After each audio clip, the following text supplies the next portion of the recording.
Skadar, Duklja, Zeta, and Crna Gora, or Montenegro. The Serbs in their long history moved in several directions and reached the British Isles and Indus River, the Sahara and Vladivostok, but nowhere in the ancient tradition so clearly it is preserved as in Montenegro.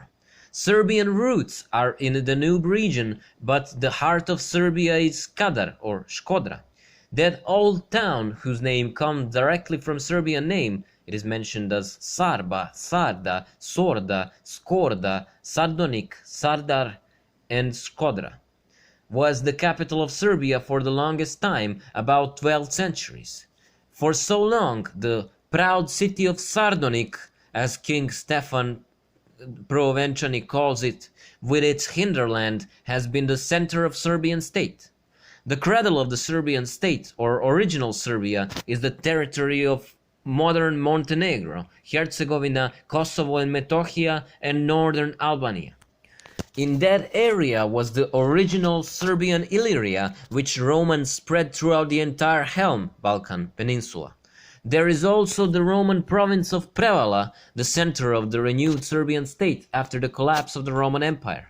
In the Middle Ages, the pass was replaced by the Banat of Zeta, in a narrower area of which, after the fall of all Serbian lands under Turks, the light of Serbian freedom will appear again, Montenegro. In the 19th century, we called Crnogorci or Montenegrians or Crna Gora or Montenegro Serbian Sparta, and that is not a coincidence. From these areas, the Dorians came to Peloponnese and built Sparta. During one celebration of Matica Srpska in Novi Sad, Prince Nikola sent a telegram with the following context: Serbian Sparta to Serbian Athens. Cetinje or Trebinje, Ras or Prizren are just the lobbies of the proud city of Sardonik. In that area, the purest Serbian tradition and unchanged ancient folk customs have been preserved, incomparably the most beautiful on the old continent. By creating its new state institutions, Montenegro renewed the ancient ones, so it preserved the title of Serdar, which is the title of warlord of the ancient Aryans. Laza Kostić, the author of book Njegoš and Antiquity, asked me about the traces of the antiquity in Njegoš's Montenegro and mentions of the feather beds. Do you know, Jovan, where this comes from? He asked me. He was not a little surprised when I showed him a picture of the helmet of the guardsman of Alexander the Great, on which two places for the feathers were built. After the learned German Johann Georg Kohl visited Montenegro and Bishop Rad, he wrote a book about his impressions where he says about the Njegoš that Njegoš looked like some comment from Homer in everything, that the Iliad and the Odyssey were to him the best guide for understanding the people and life in Montenegro. Most of the habits and customs of the Montenegrins are based on ancient originals.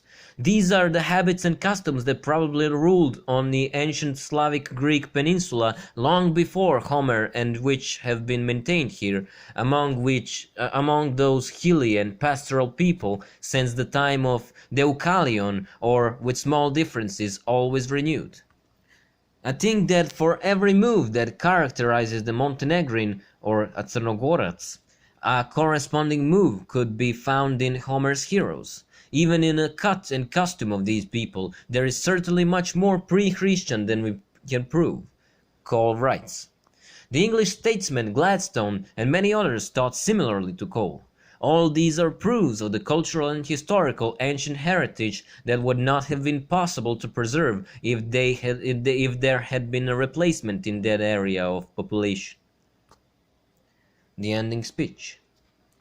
The Book of Ancient Serbia is the fifth book by Dr. Jovan E. Deretic. The first two are the writer's edition in France, History of Serbs, Volume 1, Nizza, 19075, and History of Serbs, Volume 2, Nizza, 1977. Two books have also been published in America. Western Serbia, Publishing International, Chicago 95, which had 2 more editions, and Serbs, People and Race, New Vulgata, Museum, Publishing International, Chicago 96, second edition, Glas Srpski, Banja Luka 98. The 6th book by the same writer is in print, Arbanasi in Serbia. Ancient Serbia represents the most complete historical work of the writer so far as appears as a foundation of the ancient Serbian history. To the Serbian historical school and history in general, the writer gave a scientific book based on facts and solid evidence. This work opens new vistas and builds paths in front of the found protagonists of official historiography. No matter how modestly we want to express ourselves, we are still forced to say that this is not just a special book, a vision of history, or a significant work. It is all that and much more than that. In fact, it is a complete reform of the ancient history, classical philology, and linguistics. The book is based on the Bible and finally clarifies the overall distribution of the countries and people from biblical times. This is why it is a milestone, a turning point in historical science, not only in the national history of Serbs, but also in the history of Europe and history in general.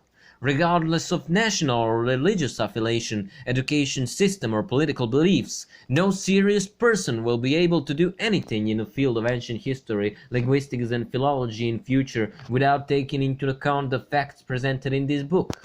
The work has a role, among other things, in the defense of history, where it is again placed in the first place among the sciences, and the meaning of truth, as it had in ancient times, is returned to her.